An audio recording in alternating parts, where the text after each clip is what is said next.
Squadron. Do you really think fun is a priority for any of them? Lorem giggled, and even Mayella had to smile. Durjo, however, scowled, turning his head sharply. Are you criticizing Lord Vader? Aegir waved a hand dismissively. They're bringing death to those who would threaten the Empire. I lived through a war none of you remember or understand. I have no desire to do it again. And Lorem, to answer your question, I'd rather stay in this floating tin can forever than visit any of the forsaken rocks our probe droids are reporting from. Not 100,000, Mayella said softly. What? Lorem asked, turning around in her chair to give her full attention to Mayella. Project Swarm sent out 100,000, but some won't make it to their destinations. Some will crash and be incapable of functioning after. Some might land in environments that make transmission impossible. If I had to guess, I'd say we'll receive anywhere from 65,000 to 80,000 transmissions. Vipers were tough little wonders, and their pods protected them. But still, space was vast, and there were so many variables. In that case, Lorem said, grinning, we'll be done by the end of the day. And then we can decide which planet we'll live on forever. Though none of my prospects are good. You're from the deep core, aren't you? Any footage from your planet so we can add it to our potential relocation list? Mayella turned back to her own work. Her accent attempts hadn't been as good as she thought after all. No footage. We didn't send droids to Volter. Aegir snorted a laugh. Why? Lorem asked. Why is that funny? Durjo hit a button harder than necessary. Half the probe droids we have are made on Volter. Back to work. His tone was brusque, but he looked appraisingly at Mayella.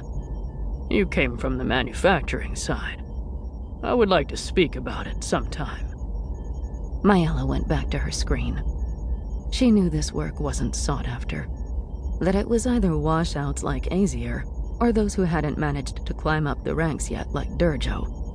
But she had specifically requested it, and had no desire to move elsewhere in the Empire's service. She slipped her hand into her pocket and rubbed the smooth, rounded surface of a probe droid's main eye. How many times had she traced these eyes, longing to see what they saw? Imagined flinging herself through the reaches of space alongside them to uncover sights untold. And now here she was, as close as she could get.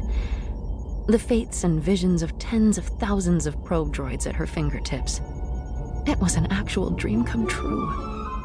For her, at least. No, her mother said, not bothering to take off her mirrored goggles. Absolutely not. Mayella felt the pout taking over her face, which made her angry.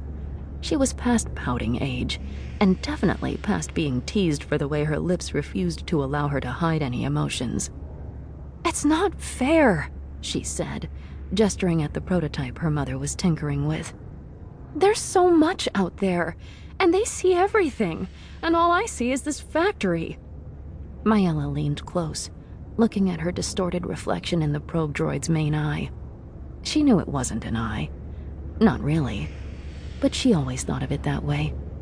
She would walk down the lines of droids, hanging like fruit from mechanical vines, making certain she saw herself in every single eye. That way, when they went out into the galaxy, flung to places and planets she would never visit, at least part of her would be taken. A ghost in her mother's machines. You think you'll see so much? Working for the Empire? Her mother made a face like she had a bad taste in her mouth. You don't want any part of them. How can you say that? Mayella threw her hands in the air, astounded at her mother's hypocrisy. You work for them. I do not work for them. I design and manufacture droids, which is not an easy business to be in after the Clone Wars. She sighed, leaning back and running her hands through her wild curls. They were more gray than black now, and Mayella knew beneath the goggles she'd see the fine lines of age slowly claiming all the skin around her mother's eyes.